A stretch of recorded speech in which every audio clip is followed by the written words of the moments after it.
Hello and welcome to a brand new episode brought to you on the Four-Eyed Radio Network. If you want to see more shows, check out foureyedradio.com, Sorry about that.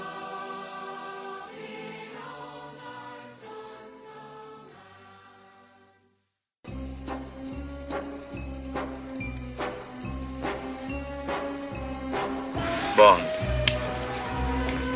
James Bond. Shaken, not stirred. Utter one more syllable and I'll have you killed. I thought Christmas only comes once a year.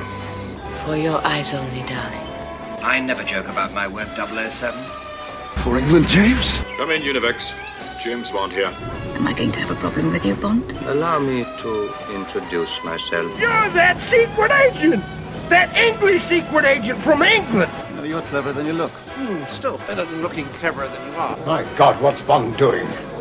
I think he's attempting re-entry, sir. 007 reporting for duty. Hello! The name's Berkeley, Ziggy Berkeley from Cinema on the Rocks. And with me is Eric Dewey from Socially Awkward Studios. And you are listening to Her Majesty's Secret Podcast, only on the Four-Eyed Radio Network. And today, we're going to be putting Bond in situations of...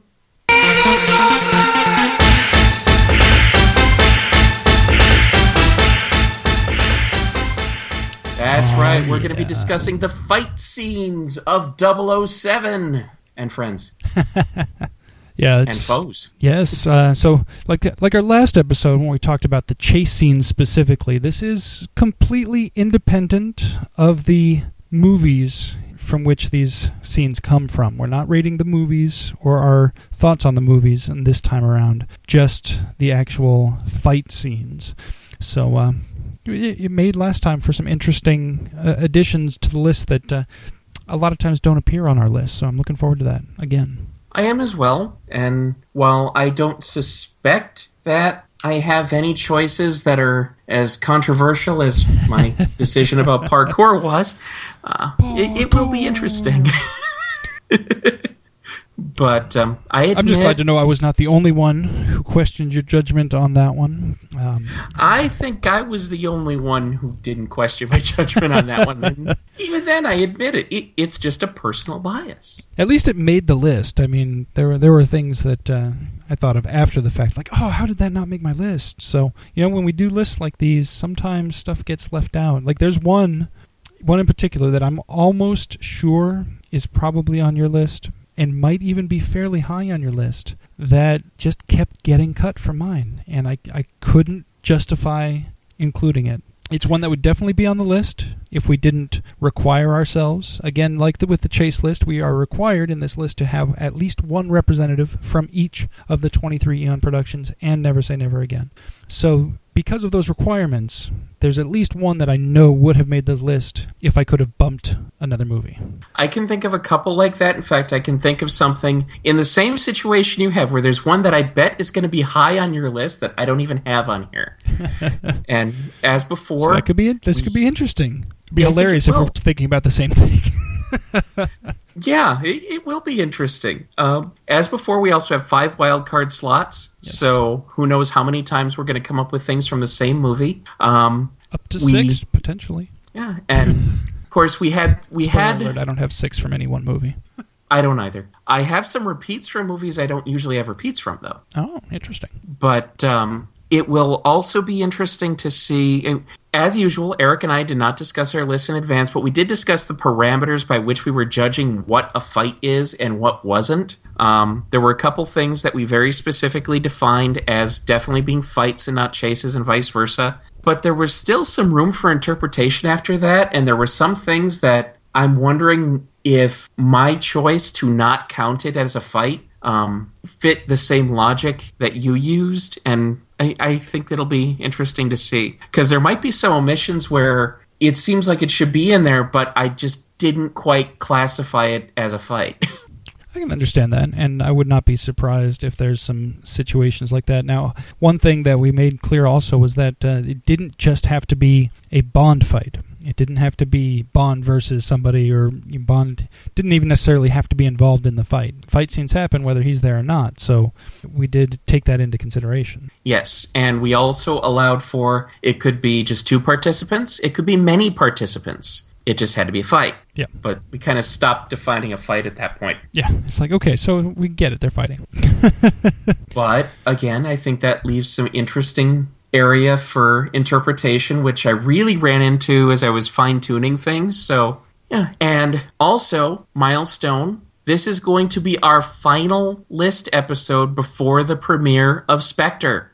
Oh, that is true. So this is the last time where we can say we have chosen from the official 23 Eon films and Never Say Never Again. Next time we do a list, it will be the official 24 Eon films and Never Say Never Again. Yeah, very cool. That's going to be awesome. I'm so pumped for this. I mean, I've been trying to stay away from any kind of spoilers, even kind of limiting my intake of the trailers. Like, I'll watch the trailer once, and that's it. I'm not, going through and like, okay, I'm going to watch this 14 times and see what secrets I can garner from it or anything like that. I'm just, you know what?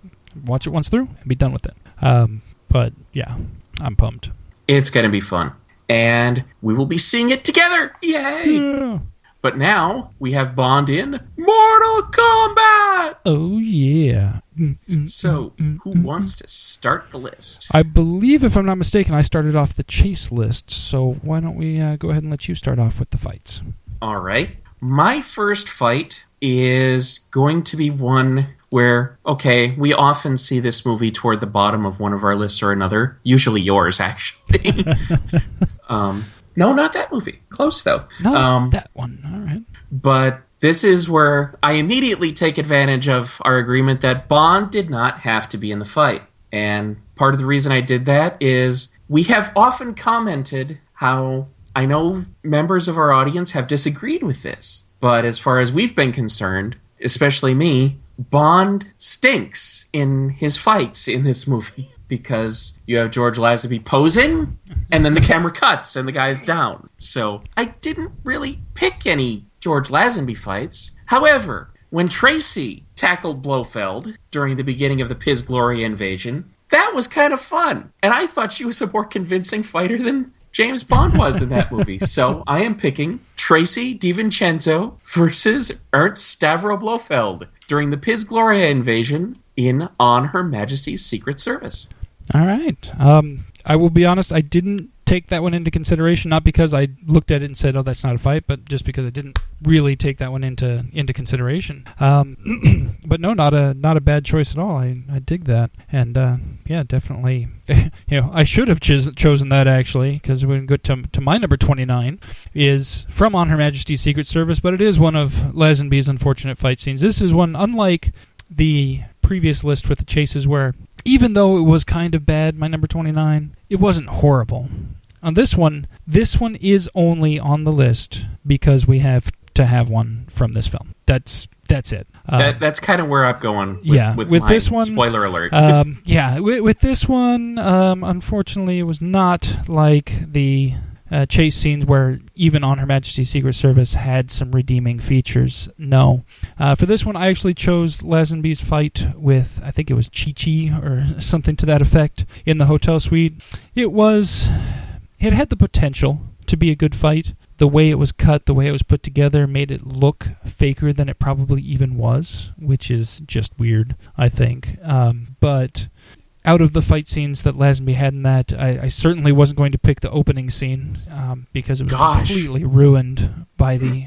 That never happened to the other fellow. I mean, that just ruins the whole scene. It could have been 20 minutes of greatness. It could have been an epic battle. And then he pulls that, and it's like, my whole view of that scene is tainted. So, for me, number 29, from On Her Majesty's Secret Service, Bond versus Chi-Chi in the hotel suite. Tainted Bond.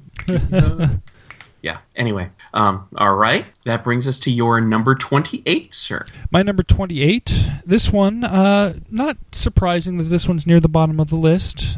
Again, one that probably is only included because we are doing one from every single film. This movie is great, and we've talked about in the past how this movie has its place of honor as being the first, as being the template, but that doesn't necessarily make it the best, and the fight scenes in it are no exception. However, you can't go wrong when you're fighting over the open pit of a nuclear reactor. You know what the best part about this is? At my number 28, I have James Bond versus Dr. No over the open pit nuclear reactor. Oh, we're getting closer and closer to each other. We're starting to think alike. It's scary. It's terrifying. We had the same thing for lunch today, too. All right. Well, not quite. I had pizza. You had poppers. Yeah. I did have some garlic knots, so I had some pizza dough. But, in general, so my number 28 and yours, apparently, the open pit nuclear reactor battle between Bond and Dr. No. Good stuff. So, last week we teamed up right on 29. This week we're right at 28. I wonder if we're going to hit on number 2 this time, because we hit 29 and 1 last time. It'd be fun if we hit 28 and 2 this time. Mine gets pretty wild all over the place, but it'll be interesting to see. Now, with this one, this is where I also admit I let a few more factors trickle into this list than I did in the last one. I did take a little more into account the fight's place in bonding necessity in general, and sometimes in the case of a couple of tiebreakers where I had to figure out a place of something where it was either going to go in this slot or this slot, then I let its place in the film influence me. But in the case of this one, as you said, it's a wonderful film. We love it. It was just made when it was made, and the formula really hadn't been developed yet. And honestly, this was the only fight at all that stood out to me. I mean, I know there were more. I remember the other ones, but this is the only one that stood out at all. And it was very quick, but it's also one of the rare occasions where you have Bond and the villain get into something that looks like a semi-decent fight rather than just a bitch slap. So, and you also have to love it when the bad guy melts into the open pit of the open pit nuclear reactor. Could be, it could have been worse. He could have, gotten blown up by a shark pellet and exploded. So there's that. There is that. I will spoil everything for everybody. I did not include that particular fight on my list. Not on this list, no. This isn't the worst villain deaths list. We may do an episode like that. One never knows. However, so since we both concurred on number 28, that brings us to my number 27 for another movie where I had to really think about what fight I was going to pick. And there was one which, for a certain set of aesthetic reasons, I really wanted to pick, but then for the opposite end of aesthetic reasons, I couldn't pick. So instead of the lovely Rosamund Pike versus Halle Berry in a sword fight, I had to go with probably the most emblematic fight of the entire movie Die Another Day, which would be James Bond versus the not yet unmasked Colonel Moon in Blades in Die Another Day. Wow, 27, huh?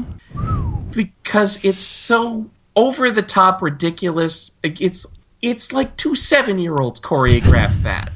But I understand why. It's because the whole point was the villain is nuts, and he feels no remorse at all over tearing apart this club, and they just become 2 guys whipping their dicks out in place of swords and going at it, having a cockfight, literally. But it's such a mess. And it's so emblematic of that movie that it had to be my choice for that movie, but it's such a mess that I could not give it any real place of honor. So, The Duel at Blades in Die Another Day is my number 27. Wow.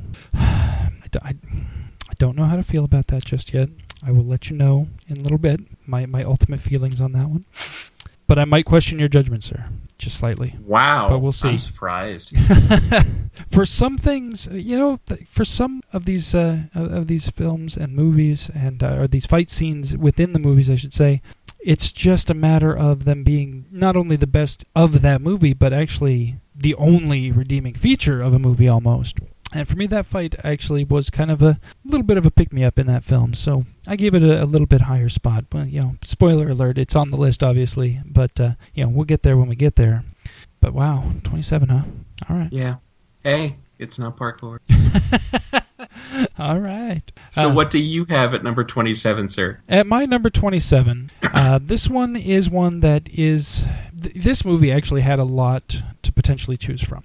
None of them that I thought were exceptional. And, I looked at it and I felt like I should have ranked a lot of the fights. When I first did the list, there were several fights from this film on the list. And as I whittled it down, not only did they start moving down the list, but several of them started moving off the list. And the one remaining was all the way down at 27. Now, this for me, at 27, much like the Chase list, I don't think there's really a whole lot of bad options here. From here on, really, from 27 on my list, these are good, fun fights. They may not be the best thing ever, but for their films and for their canon, I think they're good. I'm not saying that any of these are bad anymore. We got the bad ones out of the way already.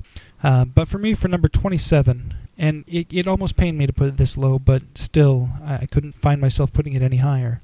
From The Man with the Golden Gun, when Bond and some friends who join up along the way, I don't know if we caught their names, the two little schoolgirls who came and started kicking some butt, versus Chula and basically the entire ninja training school.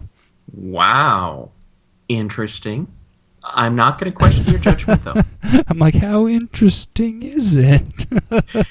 Interesting enough that that's the only time we're going to talk about it. Oh, okay. Didn't like, because this is one of those cases where the fact that I had to mention a couple other movies knocked it off the list. All right. So I can't question your judgment at all. Because it was on my original list of ones I wanted to consider. But as we got to the point of eliminating things, and like we've been saying, where we have to include something from every movie, the fact that we had to include something from every movie finally kicked this off the list. Took its toll. So I can't question your judgment at all. Scene which was blatantly inserted because of the popularity of kung fu films after the sudden discovery by the West of Bruce Lee, even though he'd been well known in Asia for some time, which is funny since he's American. But yeah, I can't question your judgment at all. All right. All right. Good to know. Good to know. So I believe that brings us to your number 26. Yes. So at my number 26, I have... this one is another movie that I feel gets underrated. We've talked about this before, and we'll talk about it again in the near future, I believe. Movie that I think gets a little underrated, and it almost pained me when this fight got so low, but... Again, there's just so many great fight scenes, and with our wild cards, it means I didn't have to talk about just one from each film. So some things got to get bumped down simply because there were just so many other good ones. In this case, the one that got bumped down all the way to number 26, despite it being a very, very fun fight scene, very action-packed, and in a dangerous situation that makes it even that much more impactful. I'm placing a bet with myself. Oh, okay. All right. I think I've given some decent clues. So my number 26 from The Living Daylights, Bond versus Necros in the back of the plane. I win.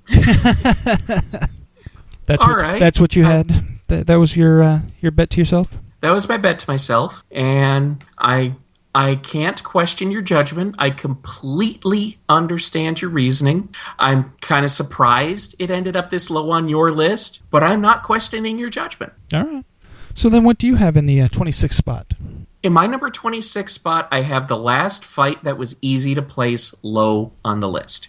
And this is the result of my having thought about what constituted a fight, because there are some moments of combat in this movie that I like a lot better than this, but that I decided didn't quite fit the class of fight.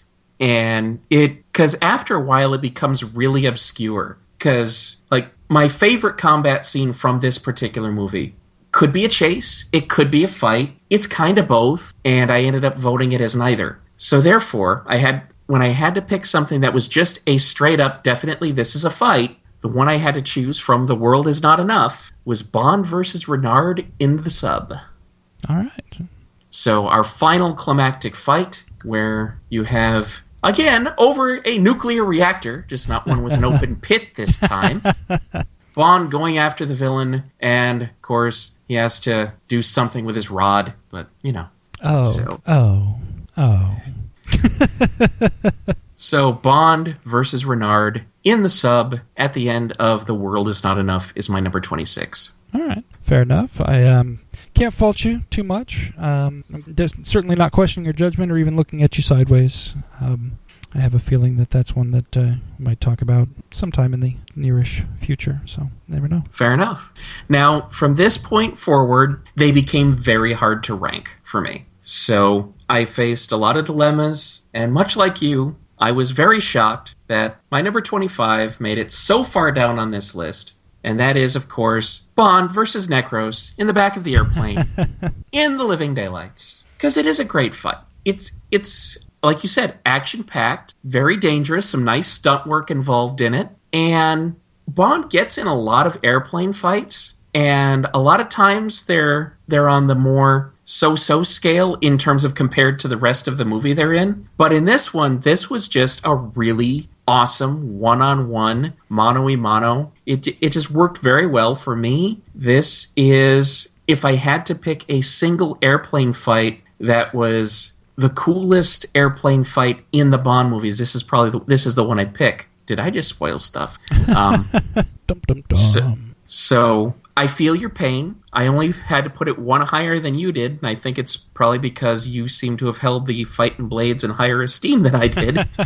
So at my number 25, Bond versus Necros in the back of the airplane in the living daylights. All right. And I'm not going to say any more because I don't know what wild cards you used. So I'll stop there.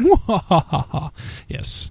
All right. So I believe that brings us to my number 25. Mm-hmm. All right. My number 25, from a movie that I have a special place in my heart for, but I'm not going to say that the fight scenes were the best ever in this film. I think the chase scenes were top-notch, as we discussed last time, but the fight scenes, some of them left a little bit more to be desired, but there was one very good one that I felt definitely deserved to be on this list, and even though it's as far down as 25, again, I'm still saying I love these fights.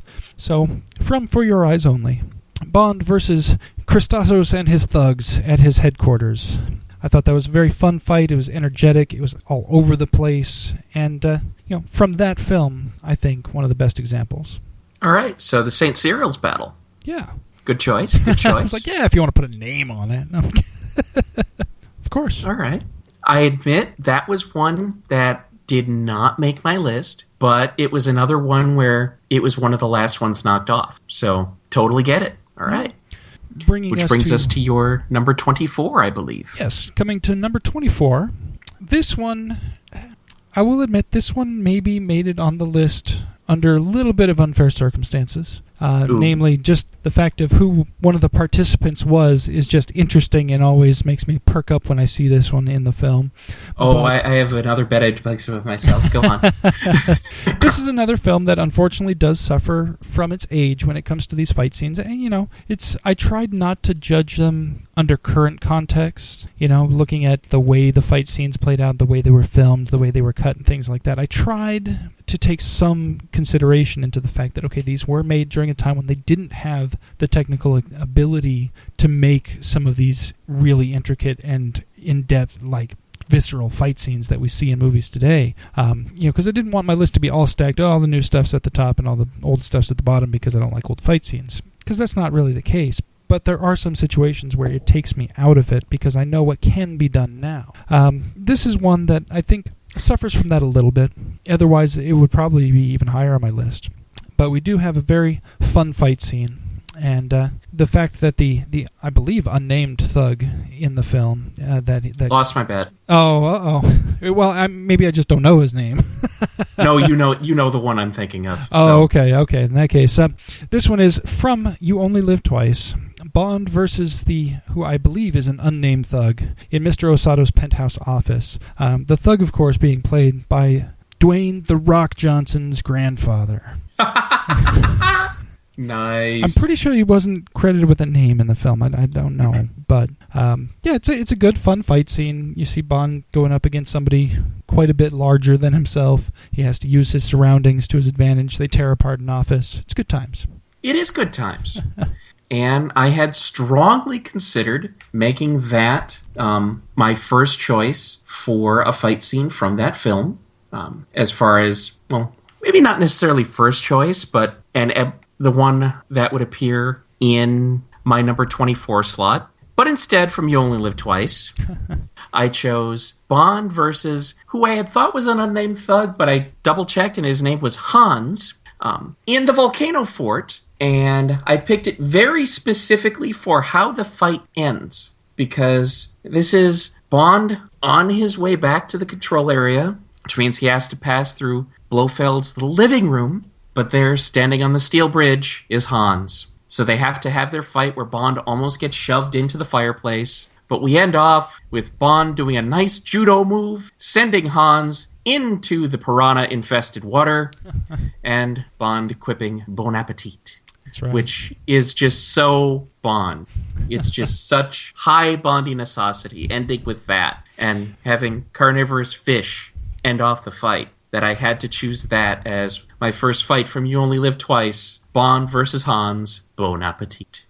I just dropped in to say bon appetit, because I'm a mercenary man. Yes!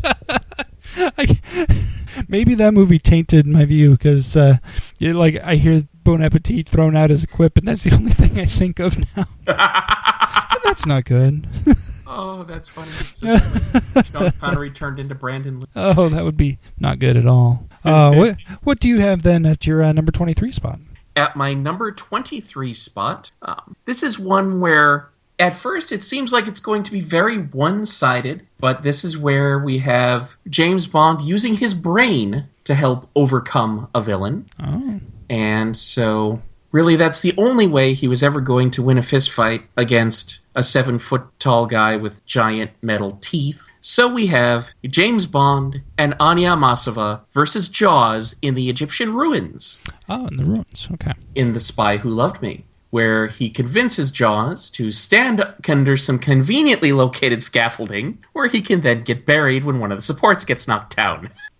Oh, so sad. Yes, but of course we know he got up again because as soon as they got back into the van, he then decided to have out against the van. I didn't count that as part of the scene, but it's still a fun coda anyway. I considered the scene ending when Jaws got buried. But either way, it's just fun. It's very emblematic of fun 70s Bond. Not brooding 70s Bond, but fun 70s Bond. And the more I thought about it, I just had to include Bond and Anya versus Jaws in The Spy Who Loved Me at number 23.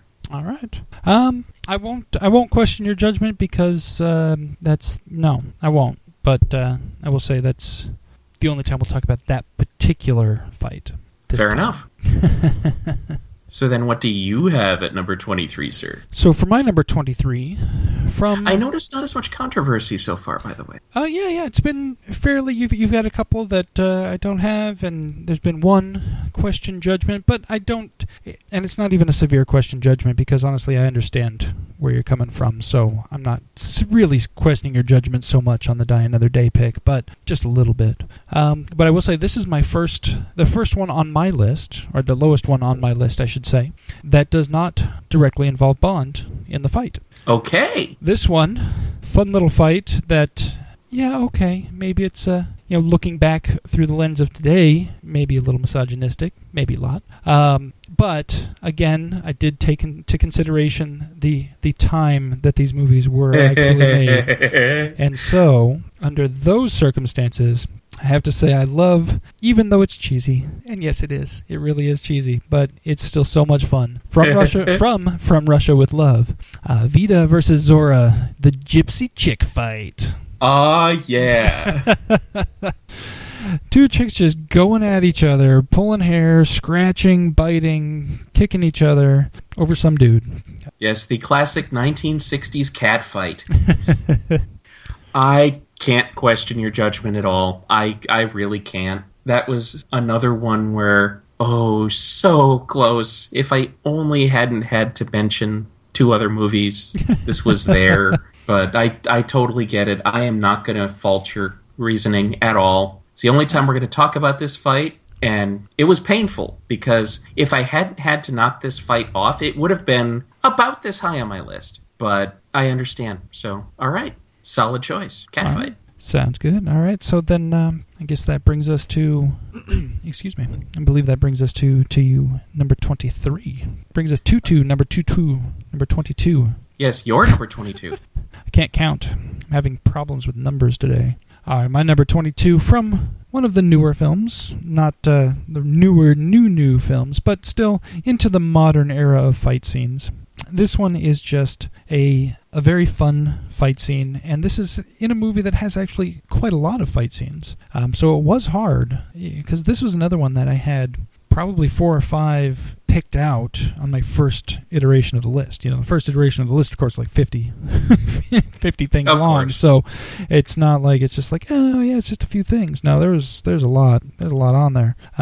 But this one kept rising up, and I even had to push it down a little bit just to make it fair for some of the other ones, because I do find this one so much fun, especially because of the oblivious bystander in the other room from Tomorrow Never Dies. Bond versus a whole slew of Carver security in their little security vault room. But I do have to say, that poor cello. I haven't seen a cello treated that poorly in quite some time. At least it wasn't a Stradivarius. Hey, that cello at least lived through it. Yeah, true. Well, see, that's what I'm saying. At least it wasn't a Stradivarius. All right, not going to fault your judgment. Not one that I chose, but I totally understand. Because like you said, lots of fight scenes in there, and that was a fun one. So, yeah, very cool. All right. So what do you have then at your number 22 spot? In my number 22 spot, this is one where we get to... With several of these fight scenes, my choice for choosing the scene from the movie and also for my esteem for the fight scene, in many cases has to do with location. So this is one where, much like the open pit nuclear reactor, it's the location of this fight scene that makes it stand out. And in any other action movie, especially from that decade, this fight scene would be the most generic, par-for-the-course fight scene ever, because it's in all of them. But it's almost never, in fact, it is never, in a James Bond movie. And so, at my number 22 spot, from License to Kill, the Titty Bar Brawl.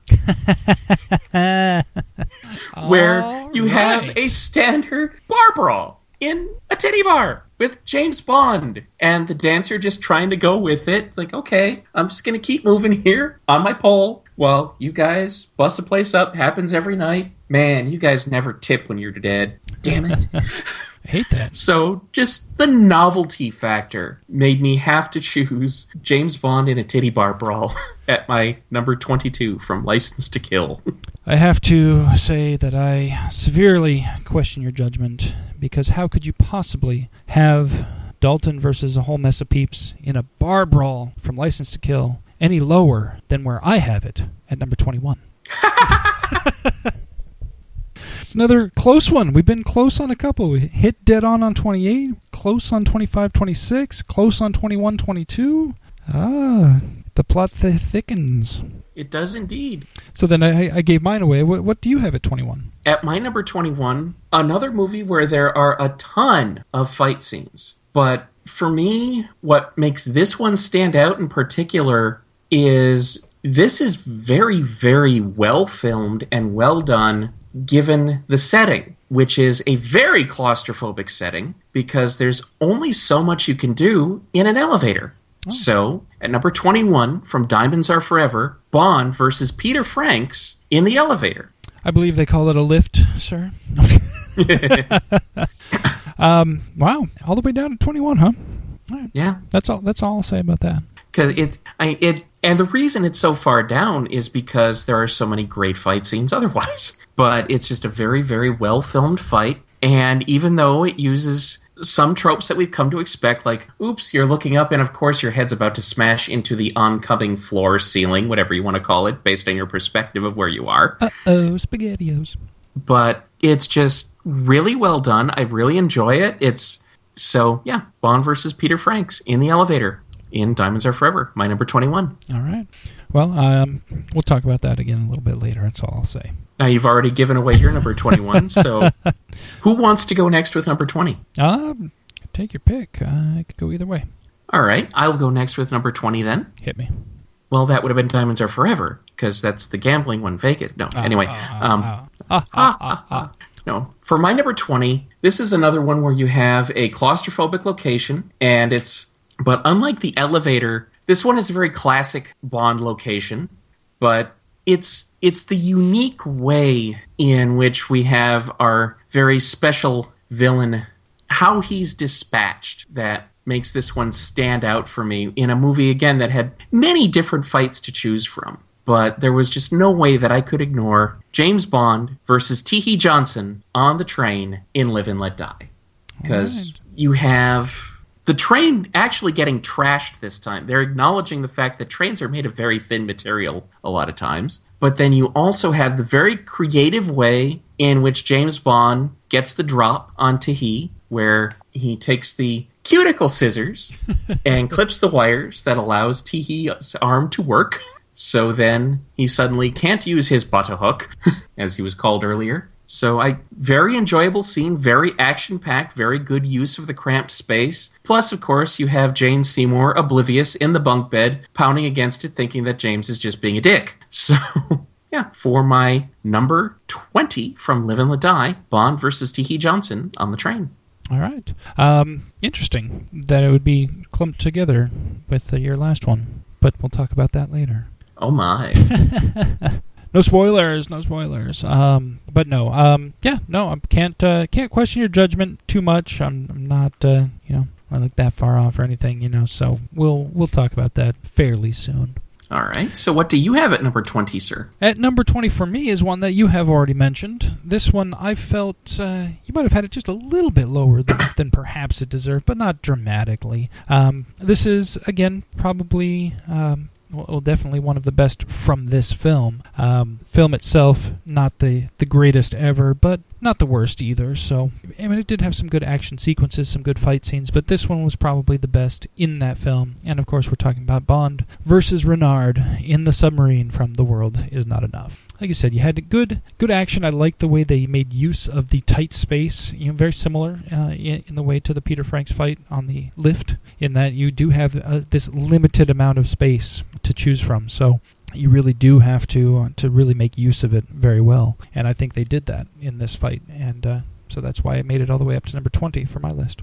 All right, fair enough. I'm not looking at you sideways or anything, even though I had it lower. I do get it. So that brings us to your number 19. At number 19 for me is one that I just thought was fun and entertaining, regardless of how cheesy the villain's original weapons were. And my goodness, were they cheesy. I was just waiting for somebody to walk the dog or do the cradle trick with them. So, of course, I'm talking about from Octopussy.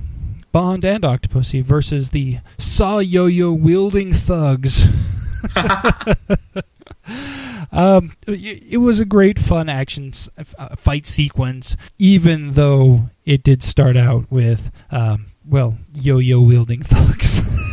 And that poor Cthulhu bed, man. Oh, I know, right? Oh, sad. Very. At least they had they could have had some good times in that bed, but no. The world may never know. Indeed. But I understand. Good choice. Good solid choice. I did not include that on my list, so this is the only time we'll be talking about it, but it's not because it's a bad scene. It's just because there are some other things that I could choose. And no, I totally get it. That is fun, and, catching Bond in bed is always a riot, so, and yeah, Yo-Yo Saw Blade. It's cheesy, but yeah, Yo-Yo Saw Blade. Come on. Yeah, it borders on too cheesy, and I think that's kind of where I ended up going with that, is that it is fun and it is entertaining. It is also extremely cheesy. So that's why it ended up so far down as far as 19. It's still a great sequence, and that's why it's on the list, and even as high as 19. Indeed. Now, for my number 19, I have something that is also a great scene, and it involves a henchman with an unusual weapon, and my guess is if I'm going to catch hell for anything, it's going to be for where I put this particular fight scene. Uh-oh. It's not because it's bad. I love this fight scene. It's because there are 18 other ones that are good. I mean, really good. Great. Awesome. And so, much like the remorse you felt for where you put a certain Aston Martin DB5 chase on the last episode, I'm kind of feeling that remorse for having to put Bond versus Oddjob in Fort Knox from Goldfinger at number 19. All the way down to 19, huh? Wowzers. it's cool. It's iconic, but it's also compared, and this is where we get into a little bit of a trap. Compared to many other fight scenes, it's also just slowly paced. Now, I get it. That pace is perfect for this particular fight. It surprised me. I did a double, triple take on this one, just like the pigeon in the gondola sequence, but I just never ended up quite getting this fight higher than number 19 on the list. And again, it's not because it's bad. It's because so many other ones are so good. So at number 19 from Goldfinger, Bond versus Oddjob in Fort Knox. All right. Wow. 19, huh? All right. Like you said, this is a really hard list to grade because there's so many great fight scenes. I am kind of shocked that one's as low as it is on your list, but hey, at least it's on the list. And with some of these, they are really, really, really just so close to each other where you can't not have it on the list in some cases. So I'm going to be okay with it in this particular situation. This time, you get a pass. No, I'm just kidding. I think it's a good call. I think it's a good placement, and I don't fault your judgment for it. And really, if you think about it, if anything, we had even a bigger selection to choose from with this list than we did with the previous list. Yeah. Because we figured there were about 60 chases. There's got to be over 100 fights. Yeah, at least 100. Like I said, my first iteration of this list had at least 50, just to start whittling it down to the 29. So, yeah, definitely. Yeah, so this was definitely not an easy list to do. So please remember that as you're getting ready with the flame mail. Much appreciated. Especially when you find out what my number 18 is. Uh-oh. Not because there's anything wrong with the fight, but because I ended up ranking it higher. Oh, okay. Well, I think people are more willing to forgive high-ranking stinkers than they are what they consider to be good things ranked too low, I think. I think we get more feedback when something we put too low on a list rather than something too high.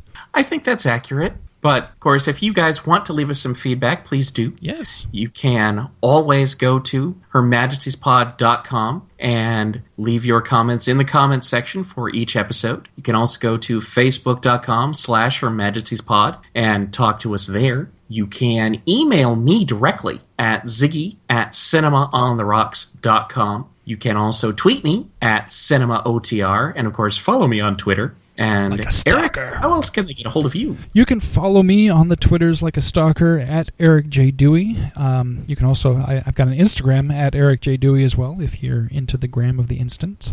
Facebook, of course, if you can find me, or just follow the Facebook page, facebook.com/hermajestiespod. And you can email me, Eric at foureyedradio.com, or just head on over to hermajestiespod.com and throw a comment on the post, because really, that's the best. Yeah, we do love hearing from all of you.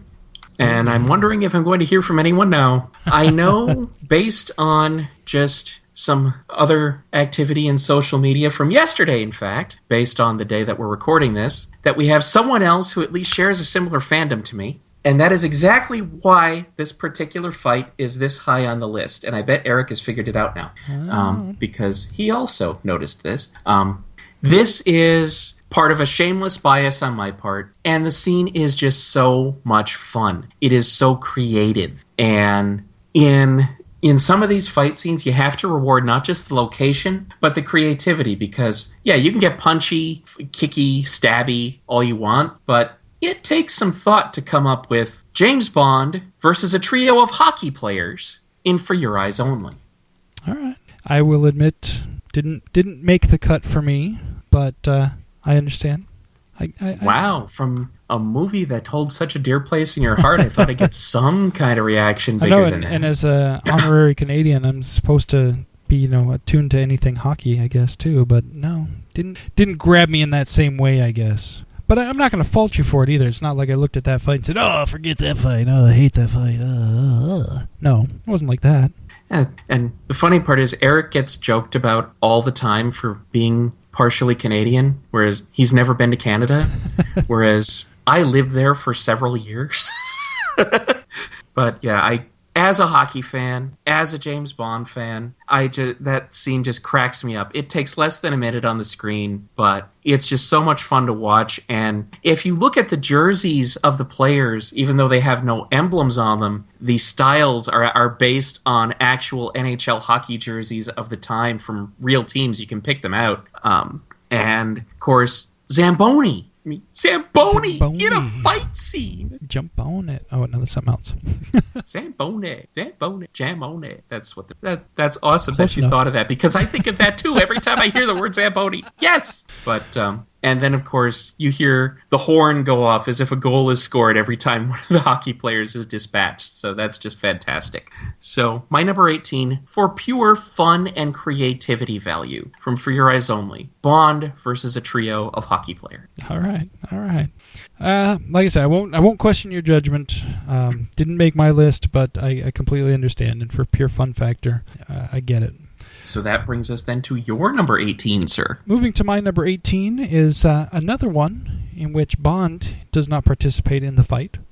This one I thought was a very fun fight scene, and especially the way it was filmed. It was very old school Hong Kong kung fu fighting movies fight scene in the middle of a modern technological movie. And so even though it's very short by comparison, I still find this to be one of the best fight scenes in this film, and that is in Tomorrow Never Dies, Wei Lin versus General Chang's men in her safe house. I am totally shocked and scandalized that you could have at number 18 the exact same fight that I picked at number 17 from Tomorrow Never Dies. Oh, Wei man. Lin versus Bike Shop Invaders.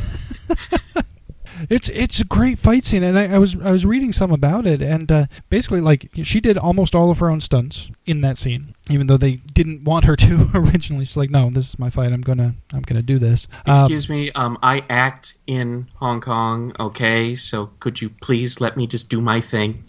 All of General Chang's men in that scene were people that she had worked with before and brought in, and they came in, and the first thing they did was like, "Okay, we're gonna need to get rid of these mats here. We'll do our falling on the floor so you can get that on film." Like they're like, "Yeah, what is all this safety equipment? Get this out of here! Get this out of here! We're doing a fight scene. What are you thinking?" That to me is just fantastic. I love that. Just the fact that they would be willing to go that far with it.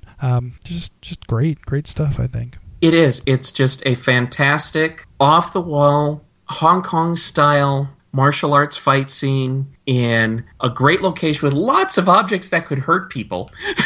Yeah, exactly. And Michelle Yeoh just goes to town. Yep.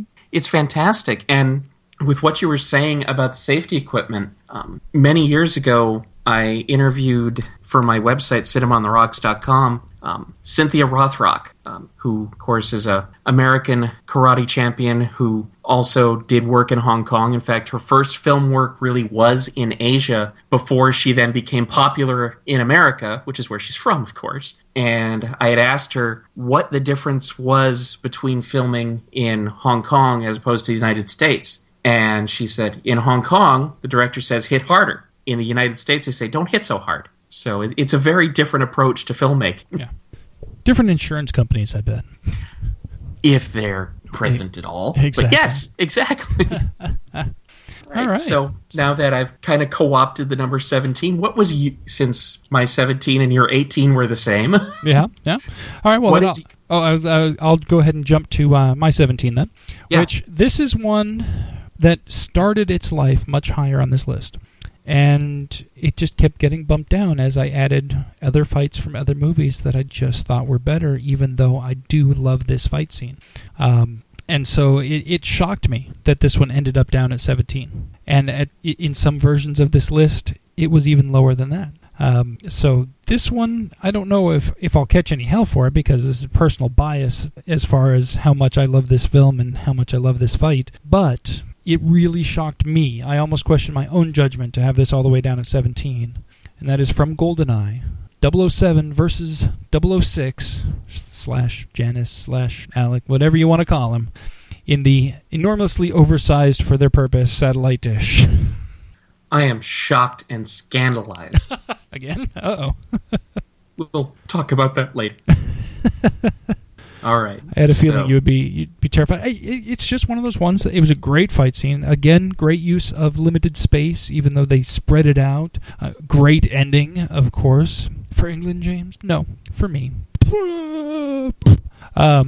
Just fantastic fight choreography, very action-packed, and great scene. That just tells you how good the next 16 are. And since I co-opted you a little bit, what is your number 16? Moving on to number 16 is one that made it onto this list almost for the pure violence of it. This is probably one of the most... I mean, fight scenes are violent. You know, they are. Really? I know. I'm again with the and shock and scandal. To the late Yogi Berra. Exactly. It's like deja vu all over again. So, yes, fight scenes are violent. This fight scene was extra violent, and it was so good because of it. In a movie that had otherwise, I don't want to say forgettable fight scenes, but kind of forgettable fight scenes. It's not bad fight scenes by any stretch of the imagination, but nothing that jumps out at you and says, this is the fight scene of the movie, except, I think, for this one. And again, just because of its pure brutality. And so from Daniel Craig's second outing, Quantum of Solace, Bond versus Edmund Slate in the hotel room. Holy balls, is that fight scene violent. Just insane. Interesting choice. And I can't disagree with you. I can't disagree with you at all. It is a very violent, very visceral, and in those terms, very realistic fight. I totally get it. I can't question your judgment at all. In fact, that was one that had been on up to my second to last iteration of this list, and with some regret ended up off of it. So this is the only time we'll talk about it. But it's not because it's not a great scene. It is a great scene. It's just that there's so many other ones. So I totally understand. No problem with it, with your number 16. All right. So then what do you have at your 16 spot? At my number 16 spot, this is a fight which I expected to be higher, but as we've discussed, kept just getting a little lower and a little lower, but it's just... And the thing is, with this particular fight scene, you don't even get a lot of really close-in views of the actors. In fact, even though we know from later things that, yeah, we actually had at least one of the actors doing much of his own work, but it could have been stunt people because a lot of it is shown from a distance in shadow. But it is so beautifully filmed. It's gorgeous. It's to the point where, like so many portions of this movie that happened in this particular city, it would be a good screensaver for a computer. It's just so beautiful to look at. And I therefore must be referring to Bond versus Patrice in the Shanghai high-rise in front of the projected jellyfish on the other building. Just gorgeous choreography. Beautifully filmed. Just, it's a visually stunning fight to look at. It's actually a good fight too. But combine that with the choreography, and it's just stunning to watch. So for my number 16, Bond versus Patrice in the Shanghai high-rise. Oh, okay. 16, huh? All right. I'm giving you a slightly sideways look.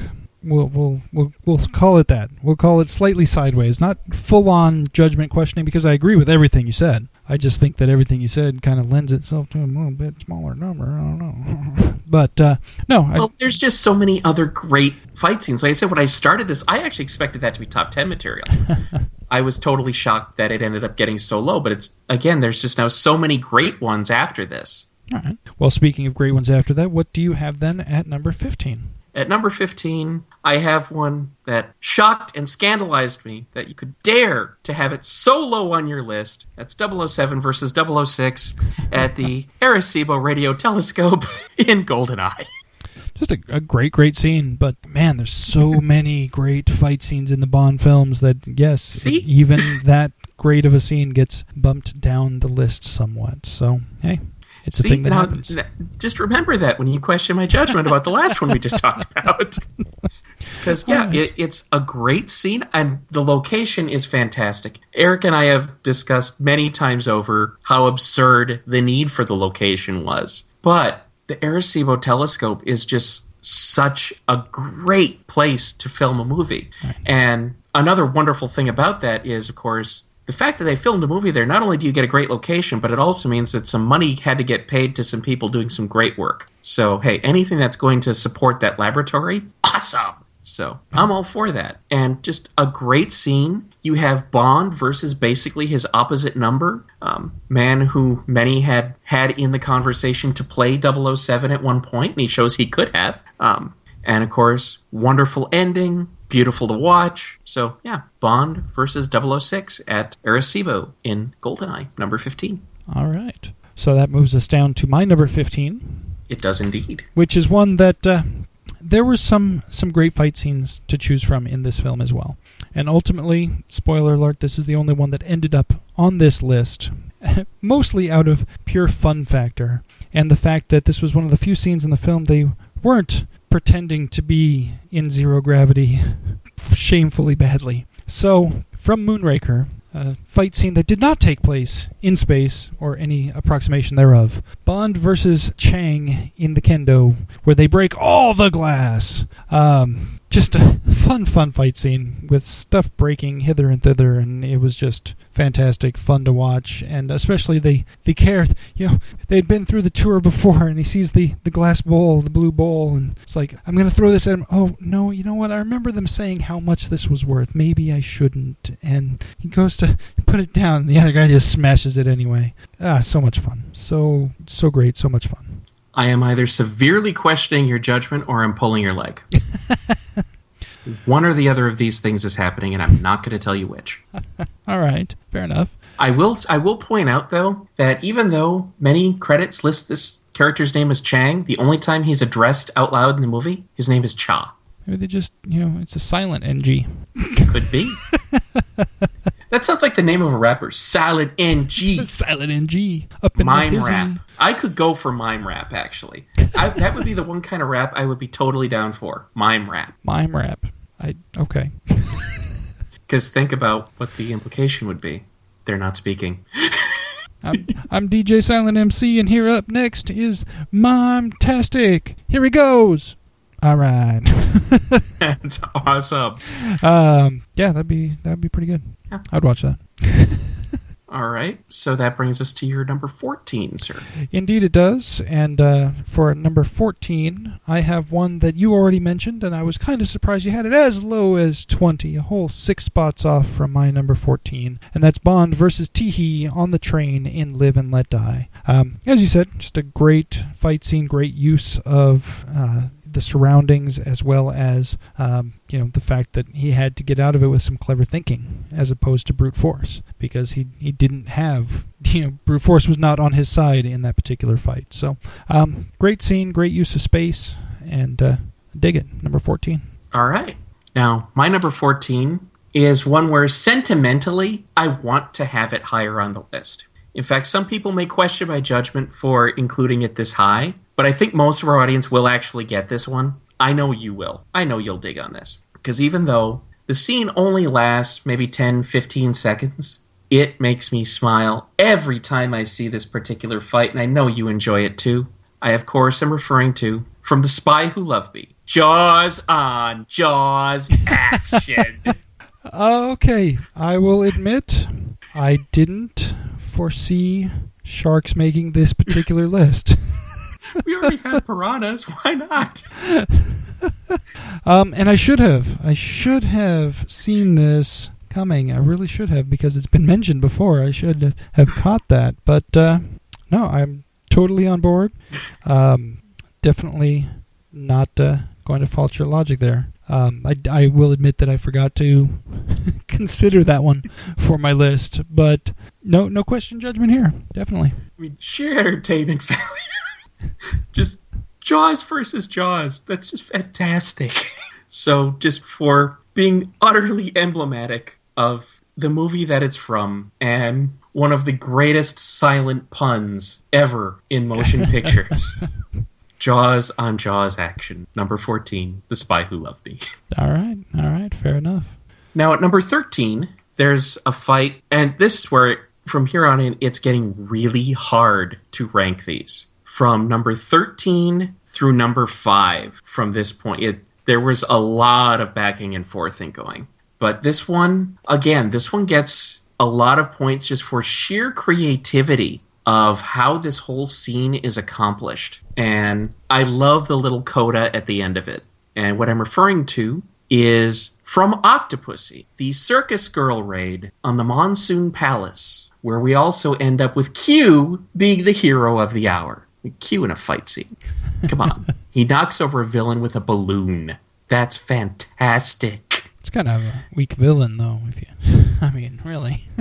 Yes, but just surrounding that, you have this whole really wonderfully choreographed brawl, taking full advantage of the fact that these are circus performers. And I love how they used circus skills and circus equipment to make a genuinely exciting combat sequence. And it just, I love watching this. This is one of the most creative brawls that we have in the whole series, I thought. And with that little coda at the end of Q coming to the rescue, that's just the icing on the cake for me. So at number 13 from Octopussy, the Circus Girl raid with Q to the rescue at the Monsoon Palace. All right. I will admit that one escaped my list, but I don't fault your judgment for it at all. I do think you're good reasoning, and I just had, I think, almost forgotten that scene. As far as a fight scene, it was more of a, sometimes the big brawls, the big all-out, sometimes those get lost in, when I'm thinking about fight scenes, I'm thinking more personal, more intimate. And while I did, and this is where I think the interpretation thing went. Even though we mentioned explicitly any number of participants, I still wondered, okay, does that mean that brawls are in, and I decided brawls were in, as long as they included personal contact. So, with one possible exception. But I get it. I get why you don't have it on there. But yeah, this is where interpretation becomes fun. Yes, indeed. Yes, indeed. All right. Well, I think that brings me to my number 13. Indeed. Lucky number 13 for me is one that you had already mentioned. From Diamonds Are Forever. Bond and Peter Franks battling it out on the lift. Like you said, just great choreography for a tight space. Great use of the space itself. And even though, we do get some, cliche type action when it comes to, what a fight scene on a lift will entail, it still comes across good. It still comes across as unique, even though it uses cliche. So, for me, all the way up at number 13, Bond and Franks on the lift. Yes, and we dedicate this fight to our friend Tyle in Amsterdam. So, all right. I think that brings us to your number 12, sir. For me, number 12 is one of the ones that we get to see very early in the film. In fact, it's the opening scene of this particular film. Partly for the actual fight itself, partly for the ending, but especially for the fact that we're seeing Bond fighting a guy in drag the entire time. The opening of Thunderball, Bond versus the Widow, Colonel Jacques Bouvier. Like I said, it's great choreography, great ending, just a fun fight scene. And the fact that, he's battling this guy in drag the entire time does not hurt the situation at all. I understand that this is the only time we'll be mentioning it, but it was a close call. Very close call. Because, very enjoyable scene, and of course, we get away on a jetpack, so totally get it. Yeah. Yeah, fair enough. So then what do you have at your number 12? I'm breaking my own heart a little bit at number 12. Really? But as mentioned, between 13 and 4, and between 13 and 5, there was a lot of things that could have been shuffled either way and just might be next week if I were asked to do this again next week. So, the whole list has been hard, but this is where we get to the really hard decisions. And this is one where, on the one hand, under the heading location, you really can't beat this for a fight scene. Under the heading of the actual combat, you can beat that pretty easily. But it doesn't necessarily matter because of the location. Uh-oh. And the fact that this is the one time for about 45 seconds or so where they actually let Walken be Walken. Yes. I had a bet with myself that I won right now. All right. So we have Bond versus Max Zorin at the top of my bridge. Yes, I actually do refer to the Golden Gate Bridge as my bridge. Thank you. I somehow claim ownership of it. It's just something I do. So just a thing that happens. Yes, as one does. So Bond versus Max Zorin at the top of the Golden Gate Bridge. I can't think of very many better locations for a fight scene. And they finally let Walken be Walken, coming out with an axe. And, okay, finally, you can go to town. Unfortunately, we keep cutting to Stacey Sutton, and the fight doesn't quite last long enough, and the choreography could have been better because the director was a wuss. But still, fantastic location. You're fighting Walken, and even when he's ready at the end, he's got the bug eyes like, I'm having fun doing this. Watch me die. Watch me die. Hey, guys, check this out. Hey, guys, I'm dying here. Check it out. I can't fault your decision to put this on the list. I am a bit shocked at how far down it was, to be quite honest with you. I mean, I almost want to apologize to my San Francisco fans, but it's just because of what is above this. I just couldn't do any more because of just the choreography and the kind of questionable direction, but location and Walken do so much for it to pump it this high. It had to definitely be a, if not top 10, real close to top 10 number. So that's my number 12.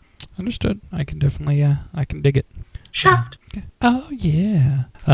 Yeah, definitely can't fault that logic and that judgment. So I'll give it to you. Like I said, I was a little shocked to see it that low, but all right, fair enough. I can be objective sometimes, even though that one hurt. So, but that brings us to my number 11, and this is one where this falls into the same category that you mentioned earlier for a different fight scene.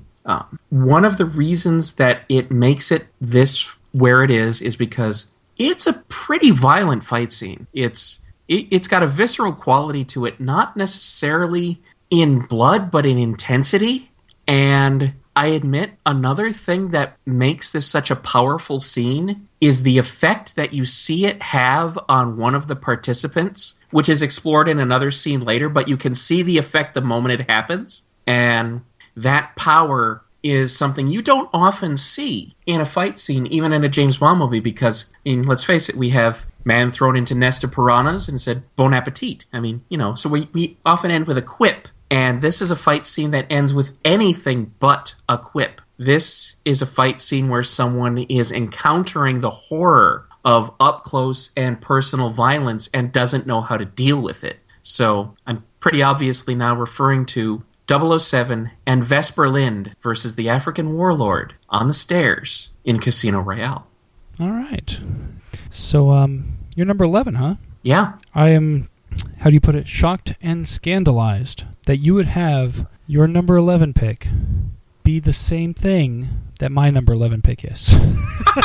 Exactly. From Casino Royale, Bond, and of course Vesper waiting there versus Obano or whatever he's called in the stairwell from Casino Royale. Yes, just like you said, very violent scene. Good use of the space as well, using the stairwell, but the fact that you do have that visceral violence that you typically associate with a Bond fight scene, but you also have a participant in that fight scene who is not used to that, and you actually see the repercussions of that fight, as opposed to most of the time it's gone, it's done. You don't see, the blood's gone, the bruises are gone, everything seems to be gone, including the emotional scars of a fight like that. And in this film, you actually do see somebody outside of this world's reaction to this violence. And it's almost comforting to see that, hey, you know what? Somebody is actually affected by this. Yes. So, yeah, absolutely barely didn't crack my top 10. It was so hard for me to keep this out of my top 10. As a matter of fact, I agonized over putting that at number 11. So I'm glad that you concurred. I did the same thing. This was never lower than this in any iteration of the list, and it was hard to keep it this low. I'm almost scared to say what pushed it out of the top 10 for me. Oh, do tell, as we break the top 10. The fight scene that ultimately pushed that visceral, real, emotional scene from Casino Royale out of the top 10 ends with a bottle of piss to the face. From Never Say Never Again, Bond versus some guy in a health clinic. Count Lippy. Oh, that's Except right. he wasn't called Count Lippy at that point. That's right. Yeah, just, it's definitely the best fight scene from that movie as far as I'm concerned. And, of course, ending with Bond literally pissing in the guy's face couldn't not be in the top 10 for me. Seems silly after the, very real fight scene we just talked about, but that's what does it for me, because I'm 12, so it works.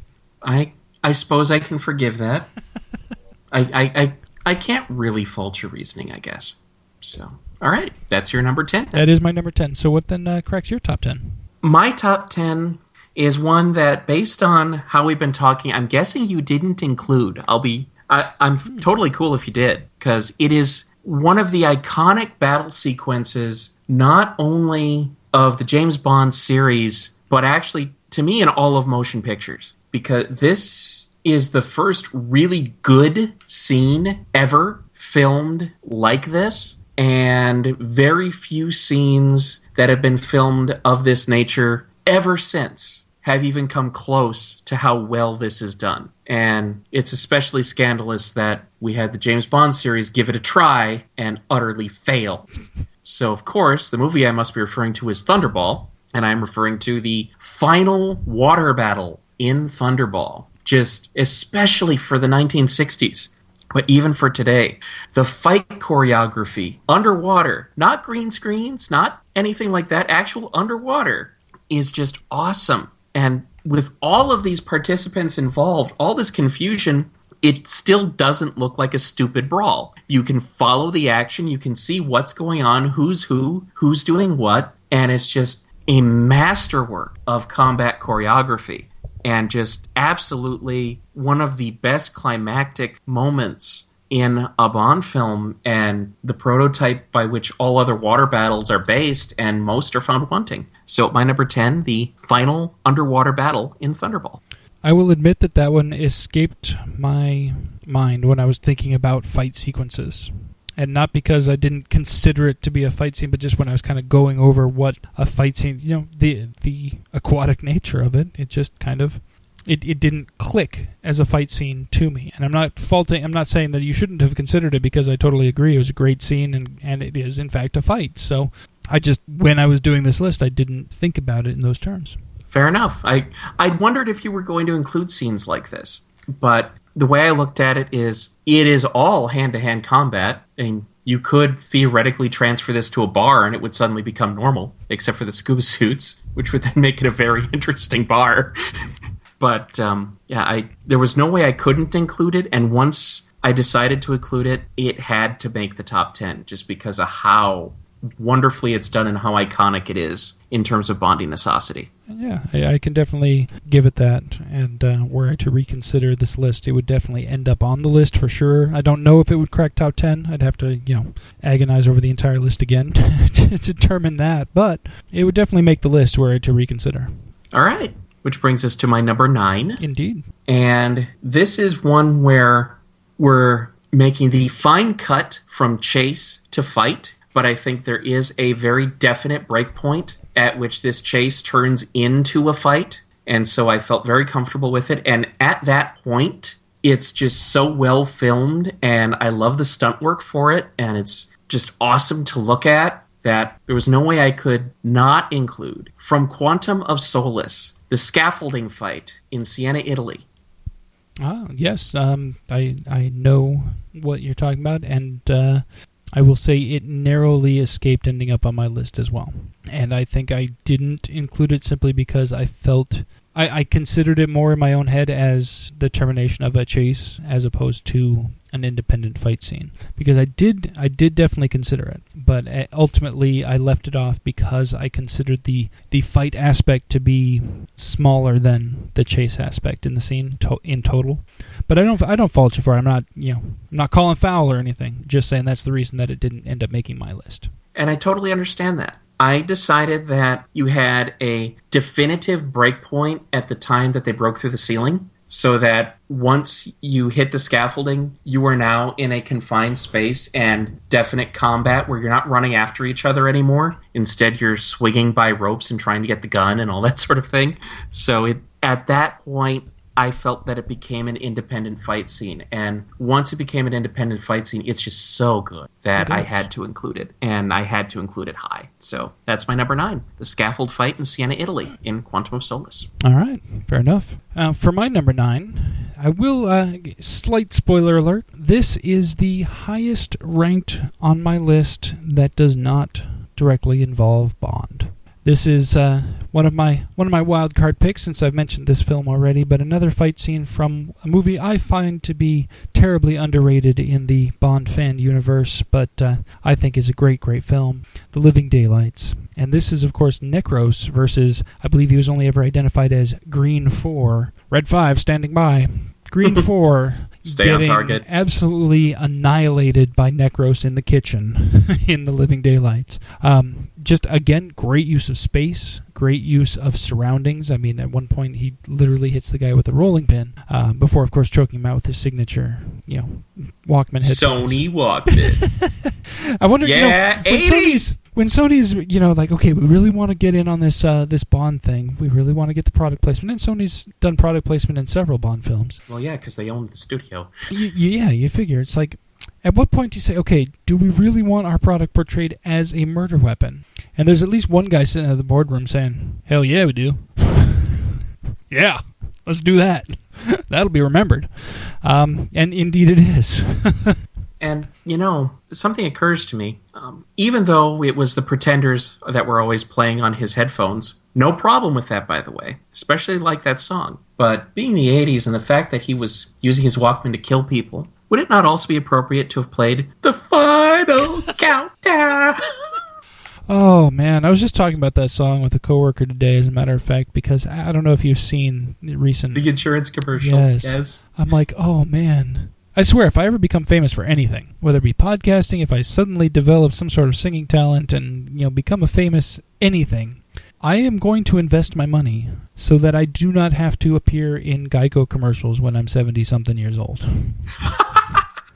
I just felt so bad for Europe. I'm like, this is full on, this is the entire band, full on. There they are in this 15-second Geico commercial singing in some dude's break room while he microwaves a burrito.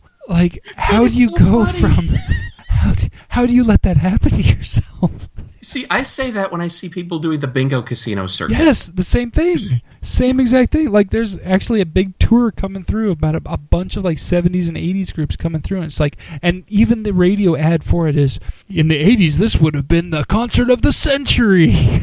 Now there are people who still throw underwear at Rick Springfield. Now you can see them at Harrah's Auction Casino. It's oh, man. Oh. The fact that they even called out, hey, in the 80s, this would have been a big freaking deal. Now, not so much. Come check it out while you hopefully throw a few bucks in the slot machine. These people used to fill entire football stadiums. Now we have an intimate 200-seat venue at a bingo casino. And half of those seats will be empty.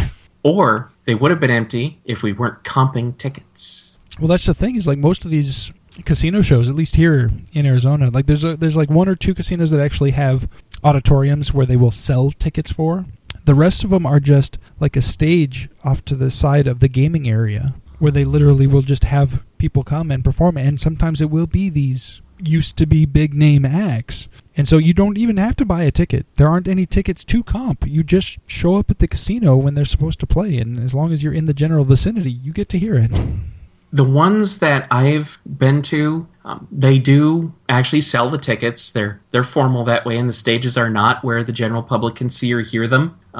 But a lot of the tickets are comped, often because these casinos happen to also be attached to hotels. Got a Players Club card? You get a ticket.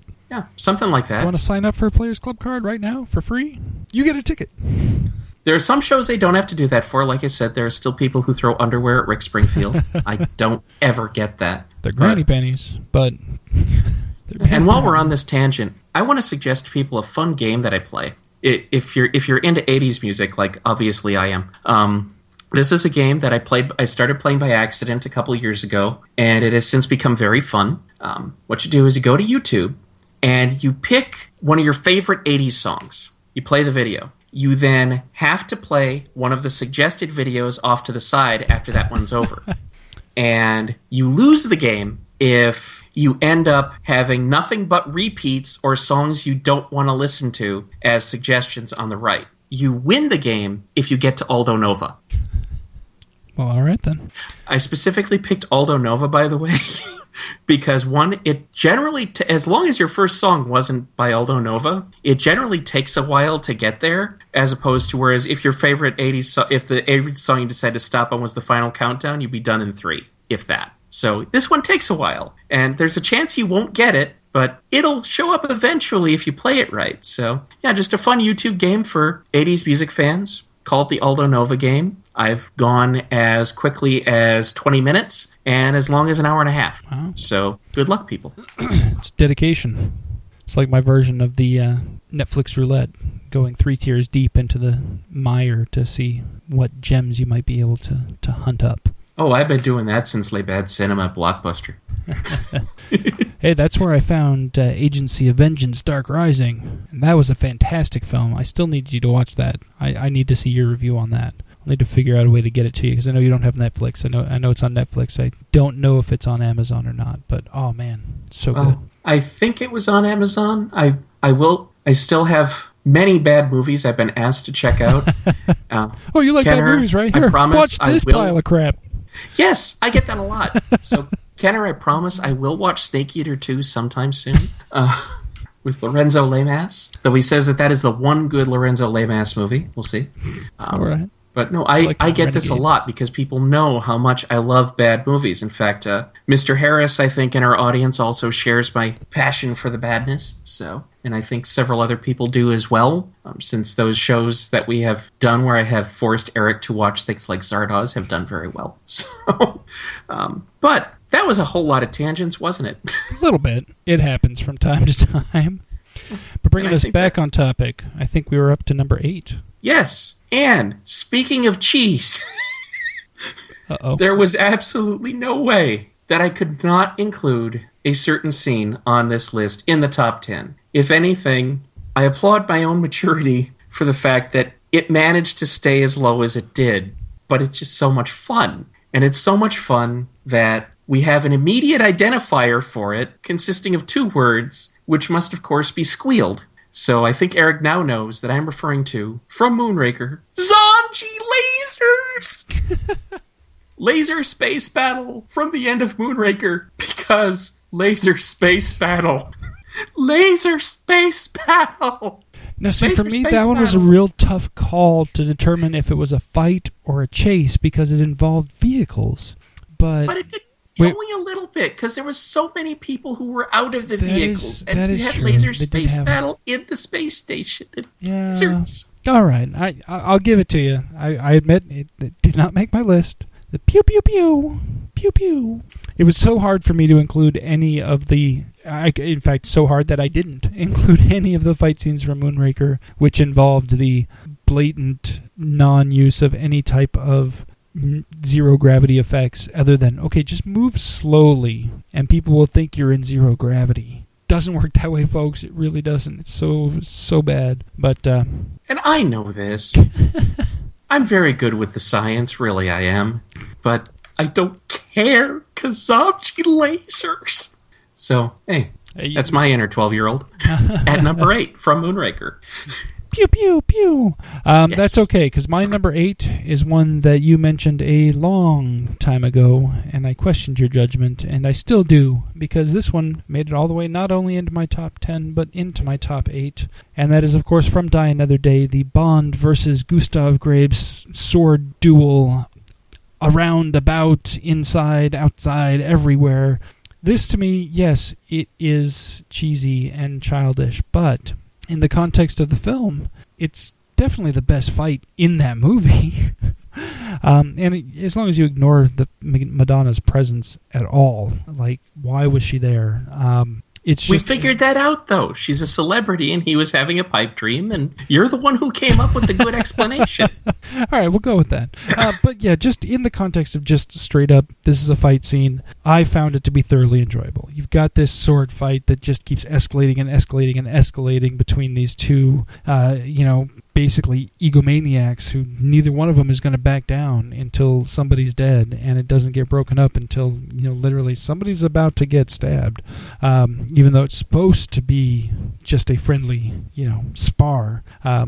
for me, it's just a fun scene, especially, in a movie that otherwise has problems. So that's why, maybe that bumped it up some for me, just the fact that it stood out from the rest of its source film. But for me, number 8 is the sword battle in Blades from Die Another Day. Fair enough. Now, I already know I messed up the snake order, now that I realize it, during our tangent. Yeah, but because of how a certain package deal goes, I'd like to go ahead and do my honorary 007 pick, and then we'll go on to yours, if you don't mind. Sure thing. Okay. And as far as what my number 007 pick is, place of honor, of course, that we usually try to reserve for something special that either we want to rank higher but can't, or that's just really cool and needs some kind of honorific, but we can't really put it in the top 3, that kind of thing. Yeah. Now, as far as which fight scene this is, well, that depends on your definition of safe sex.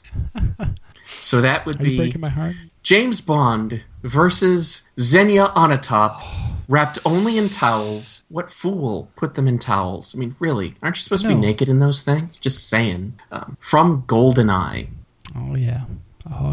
Just give me a moment. I'm remembering it. Of course. I totally understand. That's Eric's definition of safe sex. Oh, just a great scene. And, yeah, I'm not going to say that we're not going to still talk about that scene some more. That's all I'm saying. I kind of suspected that. But I had to give it some kind of place of distinction, and it ended up being that the number 007 spot just seemed perfect for it. So right. I know you understand the honor of the placement. So yes, but yes, totally. I'm glad that, honestly, I was scared that it wouldn't even crack your top 10. So the fact that it's at your 007 spot, at least I've got that. Indeed. So what is at your number 007 spot, sir? For me, the 007 position of honor goes to one that I was surprised that you hadn't mentioned yet. I don't know if maybe you just haven't gotten to it. You've mentioned 2 other fights involving this particular baddie, but not this particular fight. So I was kind of surprised, because this is the one that stood out for me from The Spy Who Loved Me involving Jaws, and that was Bond versus Jaws on the train. I will tell you that this is the only time we will talk about that fight. Wow. Yeah, Jaws in the and Ruins it's not and because Jaws it's a bad Jaws, fight. But no Jaws on the train. But I'm seeing Jaws is getting a lot of love throughout this list, though, from both of us. So that's good news. And that's just the thing. He's got so many good scenes, and it's just there's only so many spots on the list. And I could not fail to include Jaws on Jaws action. And just the fun of the scaffolding dropping on top of his head. And so with other similar things in there, that's what made it. That was my process of elimination. All right, fair enough. But for me, the train scene, I got a thing for trains. I do like them. And hey, so number 007, Bond versus Jaws on the train from The Spy Who Loved Me. I'm not going to fault you for it. I totally understand. Like I said, it was just process of elimination. We only have 29 spots. But it's a great scene. And damn, that lamp. Yeah. Ouch. Just saying. But that brings us to your number 6 spot, I believe. Moving to number 6, another one that I slightly questioned your judgment. Not quite as disparate as the Die Another Day fight, but for me, this one definitely much higher than 19. Bond versus Oddjob in Fort Knox from Goldfinger. This is one of those iconic fight scenes that I surprised myself that it didn't end up in the top 5. Like, it surprised me that I put it as low as 6. I was really shocked that you had it all the way down at 19, because this is just one of those very iconic Bond fights. You have Bond fighting a bad guy who's much stronger than him. Much smarter? Didn't mean to go there. Much stronger than him physically. He's got the weapon of the hat, and Bond has to outsmart him to beat him. He can't just rely on brute force again. And, fantastic, fun scene, great location, and great ending. I love it. So, Bond versus Oddjob in Fort Knox from Goldfinger is my number 6. I can't fault you for it. Like I said, I questioned my own judgment with where it was on my list, but it was higher than parkour. But anyway, but you're only going to get yourself into trouble with that. I know, I should really stop. It's starting to sound like a hipster. But no, I understand. There are just so many good things to choose from, and like I said, this list is so difficult. So I get it. I can't question your judgment. Like I said, I questioned mine. So that brings us, I believe, to the number 6 spot on your side. It does indeed. And this was hard. I mean, I know I've been saying that since number 13, but this was really hard. This is one that at first I expected to be top 3, and it's real close. And I'm now going to give it away for Eric alone, because this is one where we had to decide specifically how to categorize this scene. And we decided it was a fight. And so, at number 6, from The Man with the Golden Gun, the duel between Bond and Scaramanga in the Funhouse. Awesome, awesome scene. I mean, it's the kind of thing where this is what you've been waiting for. And this really is one of the best things about this movie, is finally Bond gets to duel someone who is his equal and who's very skilled, and he can't rely on being the best shot, and he's at a disadvantage even though the other guy only has 1 bullet, but the other guy's also at a disadvantage because A, he only has 1 bullet, and B, he has to get to the gun. It's just a great, great scene, and that should tell you how much I really hold these other ones in esteem, that this only makes it to number 6. But part of it for me is he ends up going behind the scaffolding. I wish they hadn't done that, and I don't even think it was necessary. I didn't need to see that being treated as a stage set. I think he could have... we all knew it was, but for some reason that broke pace for me. But great scene. I mean, there is nothing wrong with this scene. It's just that there's so much right with other ones. So that's why I have it my number 6. The iconic duel of Bond versus Francisco Scaramanga from The Man with the Golden Gun. All right. I knew that was going to end up on your list, and I knew it was probably going to be high. And when I knocked it off of my list, so many times it ended up getting knocked off my list, and I was like, this is going to be worse than the fire truck chase, because that one at least made the list. Wow. I will admit, spoiler alert, I guess, because we're down to the nitty gritty here. I ended up bumping this one because so many of the reasons you talked about, how it does take you out of the scene a little bit when he's going behind the scenes. It's a great scene, but for me, it doesn't rank up there in the fights for me. But I couldn't consider it, when we had talked about whether it was a chase or a fight, and I do agree that it wasn't a chase scene either. But for me, it was more of a...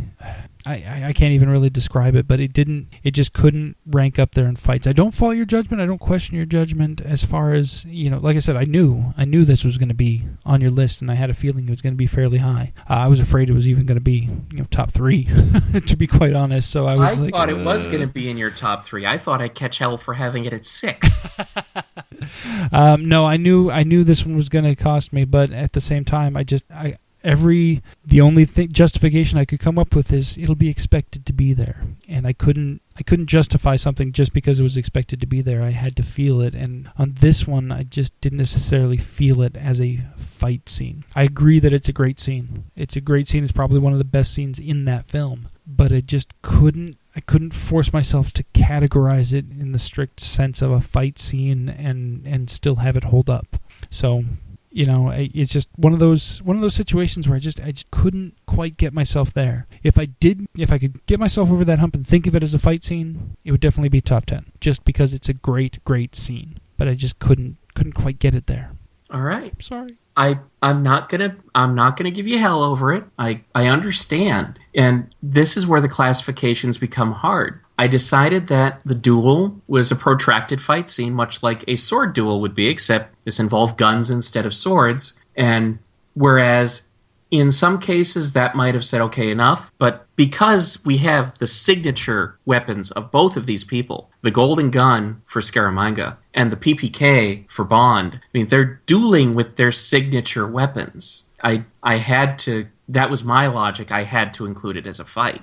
And when I did that, yep. I then had to acknowledge, at number 5, the one that was actually better than this one, from The Man with the Golden Gun, the duel between Scaramanga and the Hood, who may or may not be the same guy we saw in Diamonds Are Forever.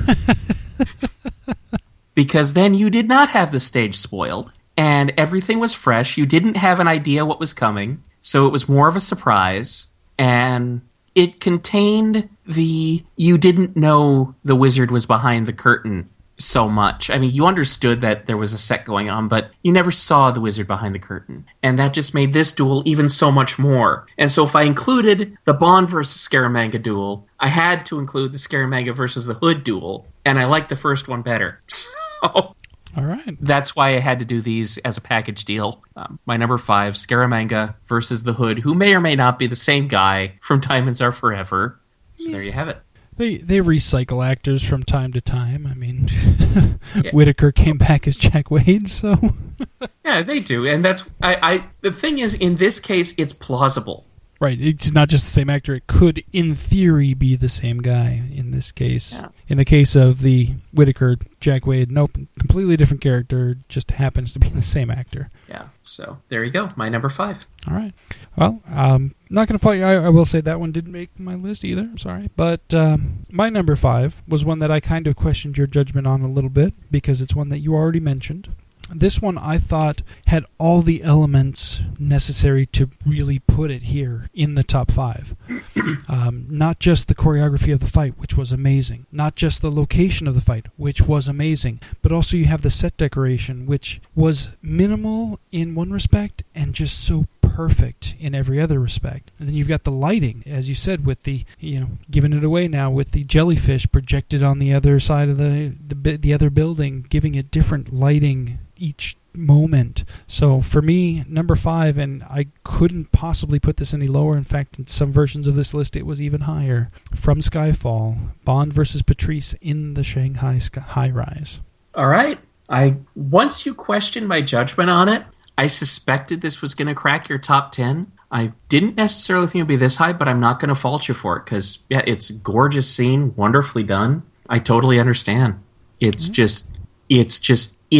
violence as art, I think is a good way to put it. Yeah, I can definitely see that, yeah. So, all right. I think that brings us to your number 4, sir. For me at number 4 is one that you have not mentioned yet, and I'm hoping it's because it's also in your top 4, because if it's not, I would severely question your judgment.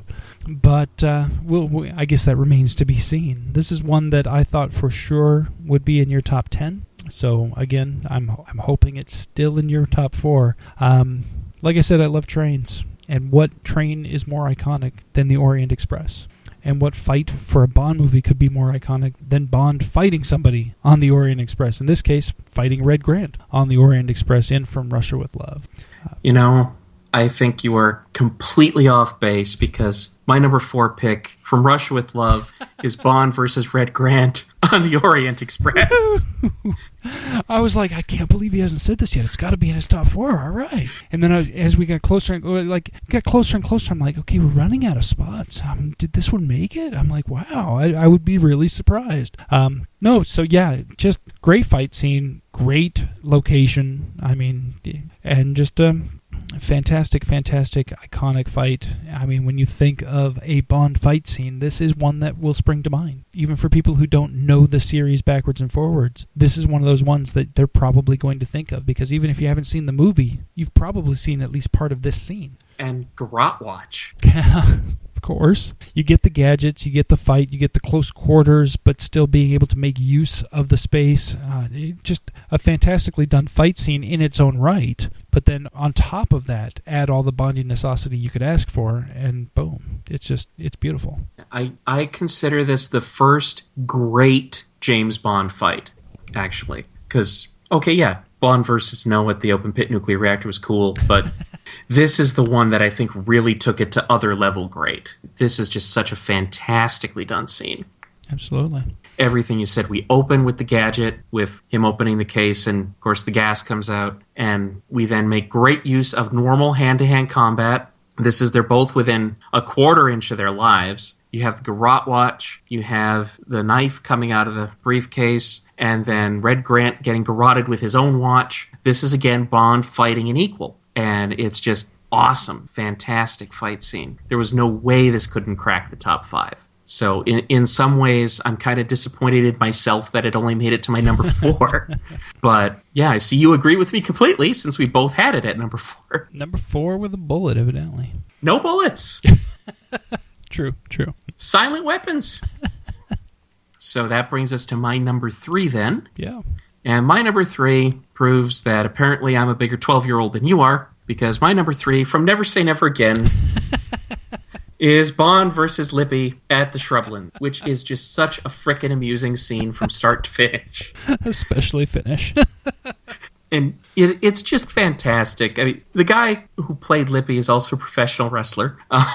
And he looks it. And you have old Connery at first getting the snot beat out of him. And just wonderful use of everything. The exercise equipment. I mean, the springs being taken off the equipment. And then when they're fighting in the hallway, when the senior citizens are obliviously watching the television in the room, and then something happens on the sporting event they're watching, they cheer. Lippy thinks it's funny. He's like, yeah, pumps himself up. It's like, yeah. Oh, wait, not me.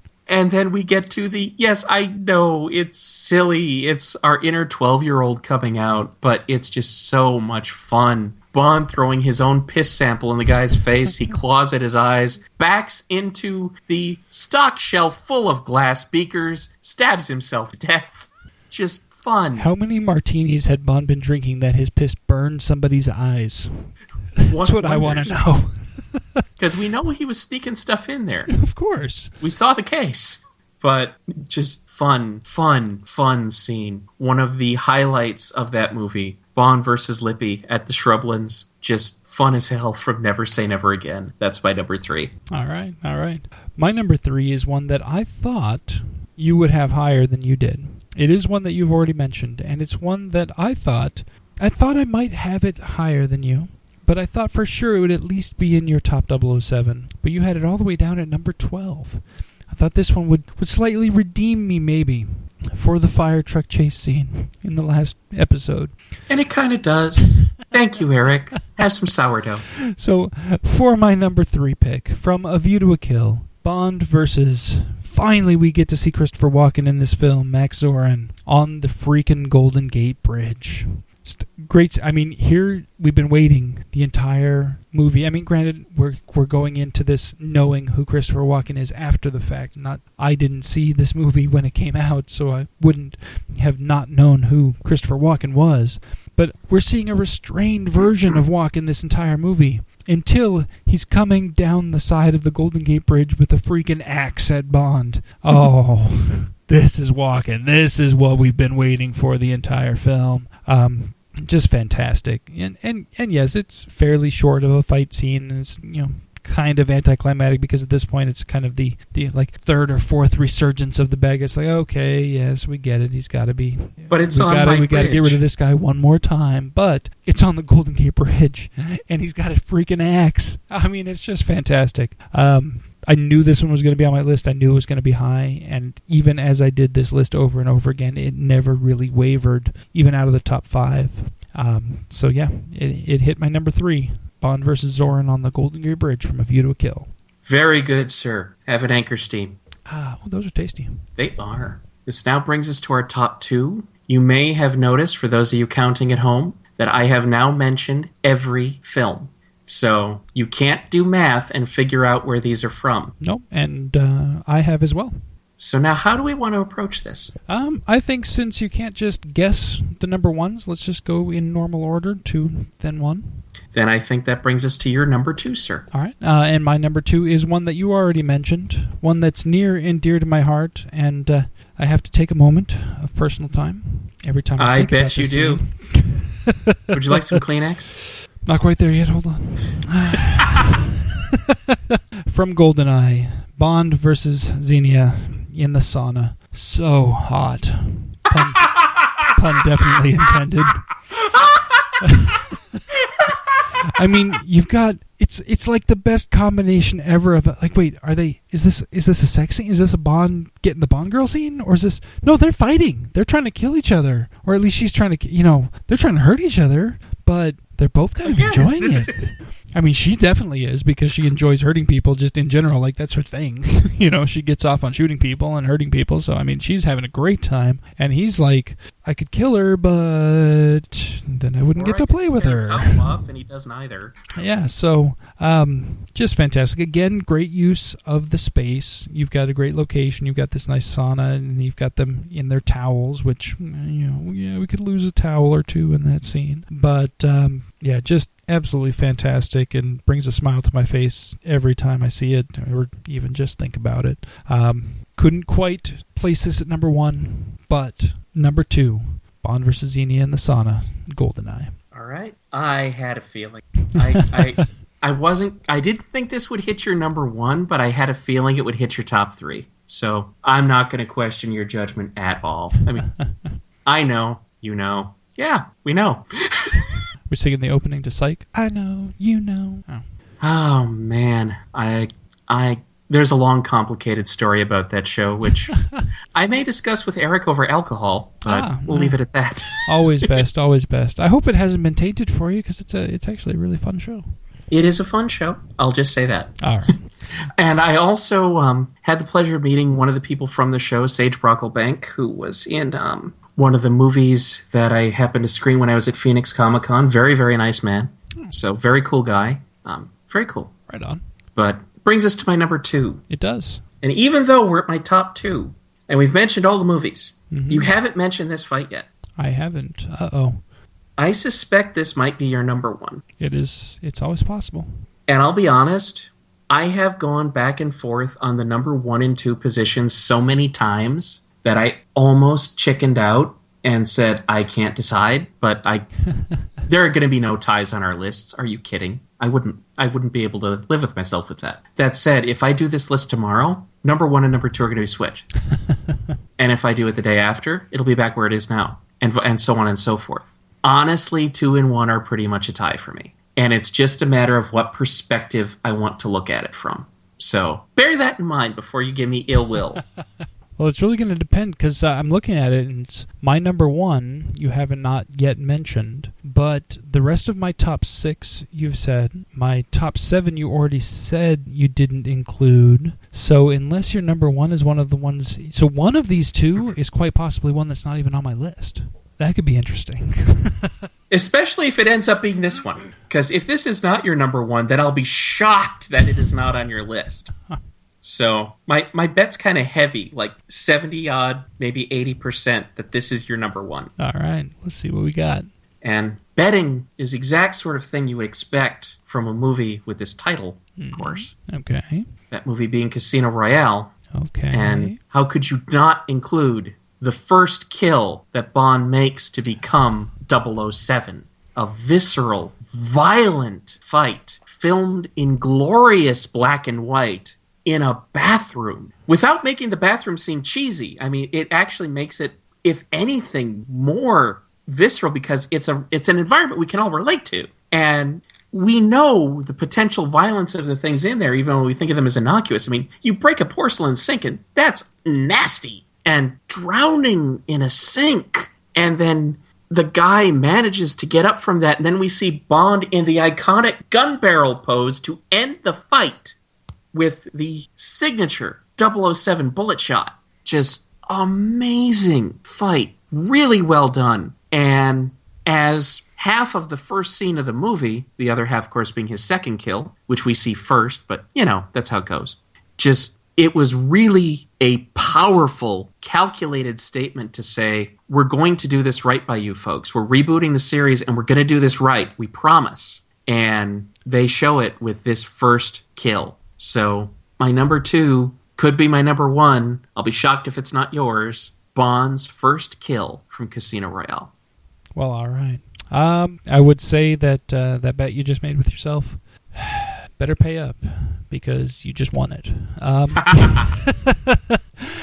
Yeah, of course that's my number 1. How could it not be?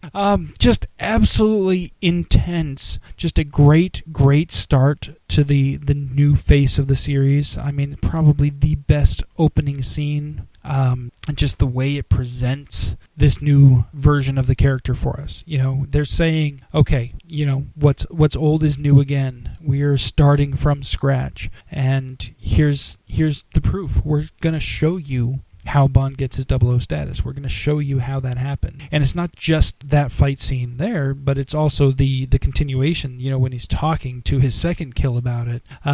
Just the fact that it kind of goes back and forth, and you're seeing this scene in flashback, but yet it's so intense and so real. And I think it really helped that they kept the entire scene in black and white and not going back and forth. If they had the scene in the office in color and just the flashbacks to the bathroom in black and white, I think that would have taken us out of the moment. So I'm glad they did not choose to do that.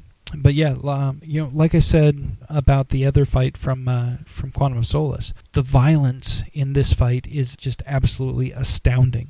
It really makes you feel it, just like he said. Made you feel it, did he?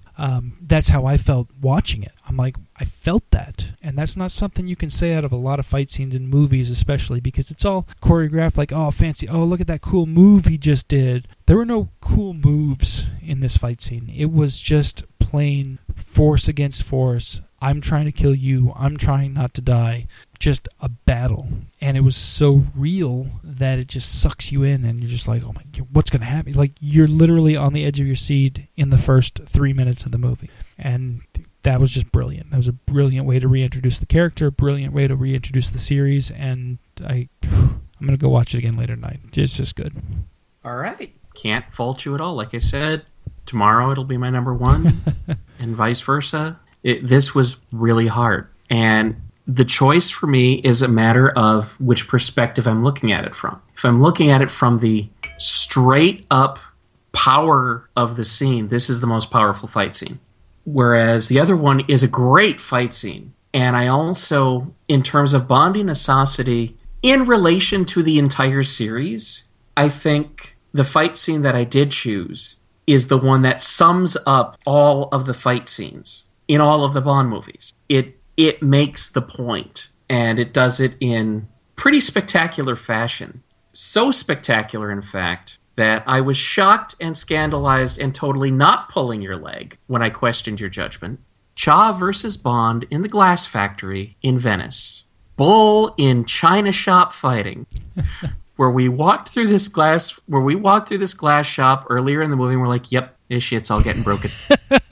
Like, oh, they're showing us a bunch of glass. I wonder what's going to happen to this stuff. Ooh, glass sword. Yeah, that ought to be fun for about 5 seconds.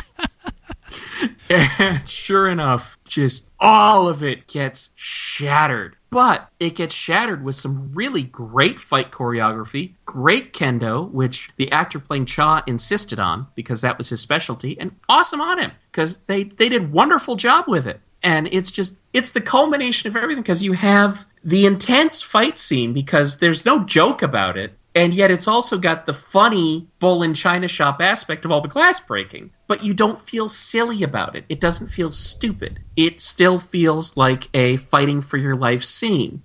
And then, of course, you get the extra surprise because if it had just been in the glass shop, it would be a great scene and we're done. But we're not stopping there. Nope, we got to give you the cheese grater. No, they go up the stairs. And we have to go through the obviously hundreds of years old glass clock face and drop the villain into the middle of an opera because that's what one does. And I thought this entire scene is just the ultimate combination of the spirit of all of the James Bond fight sequences. You have a little bit of everything going into this one very loud, very boisterous, but not obnoxious scene in a glass shop. So that's how it just barely edged over into the number one spot. So there you go. All right. I'm just glad I at least had your number one on my list because I was scared there for a minute. I was like, wow, did I miss something so great that it ended up at your number one but not even on my list? But no, I just had it quite a bit separated from number one, but at least it was there. It was. Did notice and I understand. I do. But go on. I was going to say, I just noticed that there were, as would be expected considering the wealth of the source material, there were more spots on this list that we had completely different. Spots that I had something that you did not have at all, and you had something that I did not have at all. I believe I don't remember the exact count, I want to say it was like 5 or 6 in the chase scene, in the chase episode. Mm-hmm. And we've got 11 different ones in this one. So out of 29, there's really only 18 that we actually had on both of our lists. And the fact that at least one of those was dead on, was it 2? I think it was 2, wasn't it? Yeah. Yeah. Our number 28 and our number 11. Oh, and our number 4. And our number 4, so 3. 3 dead on spots. Hey. And some that came real close. Yeah, a few close ones. Our 17s were off by 1. Our my 22 or your 21 was my 20. Or your 22 was my 21. 25 was close. So yeah, we had several that were close when they hit, but then we did have 11 different ones. So we're talking about a top 29 list, and we ended up effectively with what does that end up being? 40. Yeah. A top 40. A top 40, totaled out. So, hey, that's good stuff. Yeah, there's just so much to pick from. And the fact that we came close 51? on as many as we did is pretty amazing, actually. Actually, I think it ends up being 51, doesn't it? Or am I adding twice? Either way, it just proves that once again, there's such a wealth of material here. The Bond films are great. Great source material. You want to see fight scenes? You want to see chase scenes? You want to see this kind of stuff? Watch a Bond movie. You're going to get it. It's there.